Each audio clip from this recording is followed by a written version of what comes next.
E quando a boca cala, às vezes o corpo fala, né?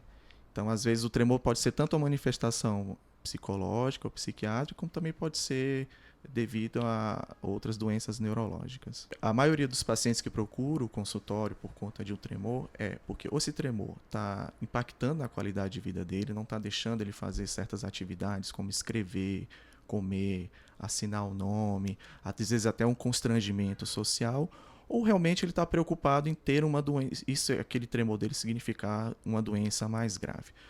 Para isso, a gente vai precisar saber da característica do tremor desse paciente. O básico que a gente tem que saber para diferenciar os dois tipos de tremores são os dois principais tremores de causas neurológicas, né?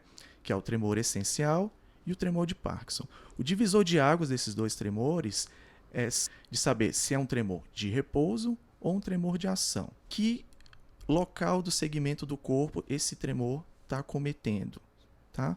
Se é um tremor mais de mão, se é um tremor de cabeça, se é um tremor de voz, se há uma progressão desse tremor, se há uma mudança de frequência ou não, se há outros fatores associados, como por exemplo, uma rigidez, uma dificuldade de cortar uma carne no prato, uma lentidão maior no andar, uma dificuldade maior de se vestir e abotoar uma blusa. É difícil a gente dizer assim, esse tremor é preocupante, esse não é, porque não tem uma doença assim que muito grave que vá oferecer um perigo imediato para você por causa de um tremor isolado.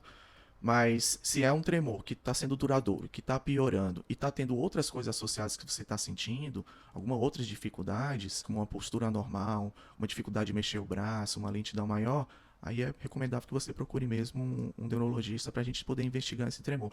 Porque apesar de ter esses dois principais diagnósticos diferenciais, que são o tremor essencial e o Parkinson, também existem outras diversas doenças mais raras também. E tem fator hereditário também, Diego? No tremor essencial existe de fato uma carga genética muito forte, né? Muitas pessoas da família às vezes são envolvidas. É comum um paciente apresentar aqui no consultório referindo que tem ele o tremor, a mãe, o pai, os irmãos, às vezes a família toda.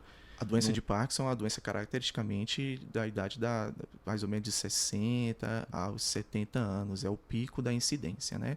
Quando há de fato uma doença de Parkinson ligada a um gene específico de origem genética, aí ela pode começar bem mais precoces, assim, abaixo dos 42 anos, aos 28, aos 30 anos pode aparecer. Importante dizer também, assim, eu falei dos tremores dessas duas doenças, mas o Parkinson tem um padrão de tremor e o tremor essencial também tem um padrão de tremor. Porque às vezes a pessoa está nervosa e treme os Uhum. dois braços, o pai tem Parkinson, se desespera, não é bem assim.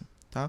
Vamos tentar caracterizar um pouco dessas duas doenças que são as principais. Tá? O tremor essencial é um tremor que geralmente começa bilateralmente, começa dos dois lados e ao longo do tempo ele tem uma tendência de piorar. Ele é mais ligado à família, sim. O tremor pode evoluir para os outros segmentos do corpo, pode evoluir para a cabeça, pode evoluir para a voz, tá? E ele é um tremor mais de ação. O paciente aqui parado, ele não treme, mas quando ele estende a mão ou tenta pegar um copo, no final do movimento pode haver esse tremor. Esse tipo de tremor que dificulta muito escrever, que dificulta muito enfiar uma chave na fechadura, tá?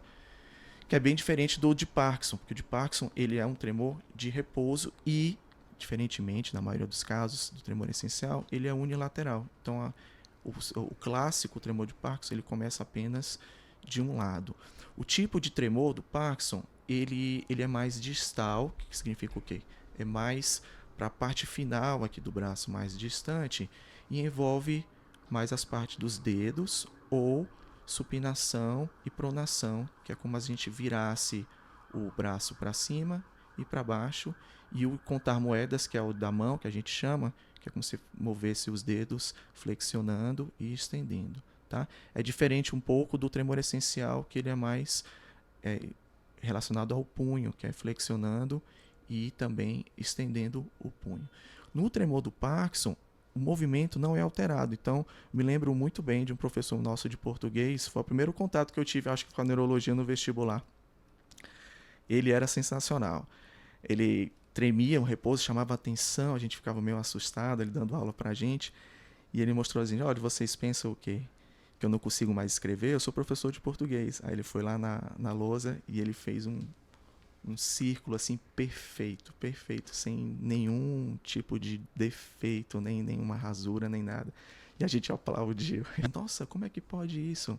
Mas é um tipo de característica, né? Pacientes que já têm um prejuízo maior relacionado ao tremor, como que eles podem se beneficiar de um tratamento? Bom, existe um tratamento medicamentoso, né? Consiste de medicamentos que tem, como você falou, às vezes não são não neurológicos, medicamentos relacionados à cardiologia, remédios para pressão podem melhorar o tremor, os remédios para epilepsia também melhoram o tremor, mas nesses casos em que o tremor ele não a gente não consegue controlar, a gente chama ele de refratário, o paciente já está em doses máximas e mesmo assim mantém um tremor grave, mantém um constrangimento social ainda bastante significativo na vida do paciente, e aí podemos então recorrer a métodos cirúrgicos, né?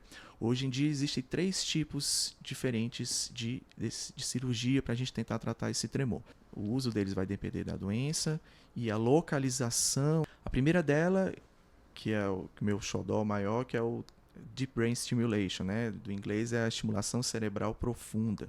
A gente faz 2 furinhos na cabeça, entram 2 fios no lugar estratégico de uma estrutura que se chama tálamo, no caso do tremor essencial, né? Esses fios consistem de eletrodos que vão estar ligados a um fio que corre por baixo da pele, ligado a uma bateria. Vai ficar aqui por baixo do peito, como se fosse um marca-passo cardíaco. Né? Exatamente. O nome popular dele muitas vezes é referido como um marca-passo cerebral, né? E essa bateria no peito vai ficar enviando estímulos elétricos para essa estrutura que controla o tremor, que no caso o tremor essencial seria o tálamo. E aí a gente, dependendo da frequência que a gente vai ajustando, do tamanho da corrente, da variação da corrente, a gente consegue controlar bem. É uma coisa assim que você ver ao vivo, presenciar, é muito reconfortante, que parece coisa de ficção científica mesmo. Você está aqui com o aparelho, no tablet aqui do comando do processador, você aperta o botão, o paciente está tremendo bastante, passa 1, 2 segundos e o tremor começa a desaparecer. Muitas vezes ele não desaparece 100%, mas uma boa melhora de 80% a gente consegue ter. E é uma cirurgia que é coberta pelo rol da ANS, tanto para Parkinson quanto para tremor essencial. Que, em outras palavras, significa que o paciente consegue fazer pelo convênio. Pelo convênio.